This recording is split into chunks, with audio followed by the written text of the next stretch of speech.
ನಮ್ಮ ಚಾನಲ್ಗೆ ಮತ್ತೆ ಸ್ವಾಗತ. ಇಂದು ತುಂಬ ಮುಖ್ಯವಾದ ವಿಷಯವನ್ನು ಡಿಸ್ಕಷನ್ ಮಾಡೋಣ.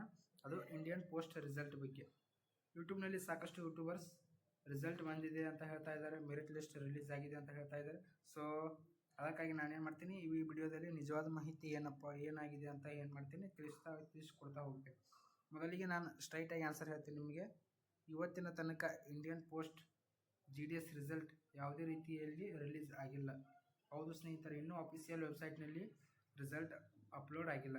ರಿಸಲ್ಟ್ ಚೆಕ್ ಮಾಡುವ ಅಫಿಷಿಯಲ್ ವೆಬ್ಸೈಟನ್ನು ವಿಸಿಟ್ ಮಾಡ್ತಾ ಹೋದರೆ ಅಲ್ಲಿ ಯಾವುದೇ ರೀತಿಯಲ್ಲಿ ರಿಸಲ್ಟನ್ನು ತೋರಿಸ್ತಾ ಇಲ್ಲ. ಸೊ ನಿಮಗೆ ಲೈವ್ನಲ್ಲಿ ನಾನು ಏನು ಮಾಡ್ತೀನಿ, ತೋರಿಸ್ತಾ ಹೋಗ್ತೀನಿ, ನೀವು ಅಬ್ಸರ್ವೇಷನ್ ಮಾಡ್ತಾ ಹೋಗಿ.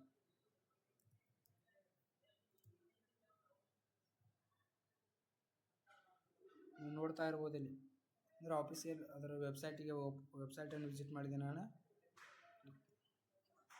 ಇಲ್ಲಿ ಸೈಡಲ್ಲಿ ನೋಡ್ತಾ ಇರ್ಬೋದು ನೀವು, ಯಾವ ನೋಟಿಫಿಕೇಶನ್ ಅಂತ ಇದೆ, ಬಟ್ ಯಾವುದೇ ರೀತಿಯಾಗಿ ರಿಸಲ್ಟ್ ಇನ್ನೂ ಅಪ್ಡೇಟ್ ಆಗಿಲ್ಲ.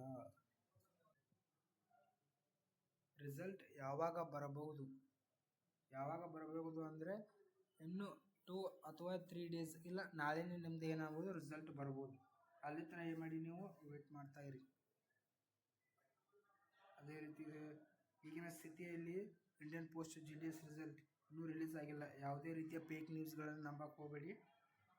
ಅಫಿಷಿಯಲ್ ವೆಬ್ಸೈಟ್ ಅಪ್ಡೇಟ್ ಆದ ತಕ್ಷಣ ನಾನು ಕೂಡ ಇಮಿಡಿಯೇಟ್ ಅಪ್ಡೇಟ್ ವಿಡಿಯೋ ಮಾಡುತ್ತೇನೆ. ಈ ವಿಡಿಯೋ ಯೂಸ್ಫುಲ್ ಅನಿಸಿದರೆ ಲೈಕ್ ಮಾಡಿ, ಫ್ರೆಂಡ್ಸ್ಗೆ ಶೇರ್ ಮಾಡಿ, ಚಾನಲ್ ಸಬ್ಸ್ಕ್ರೈಬ್ ಮಾಡೋದನ್ನು ಮರೆಯಬೇಡಿ. ಧನ್ಯವಾದಗಳು.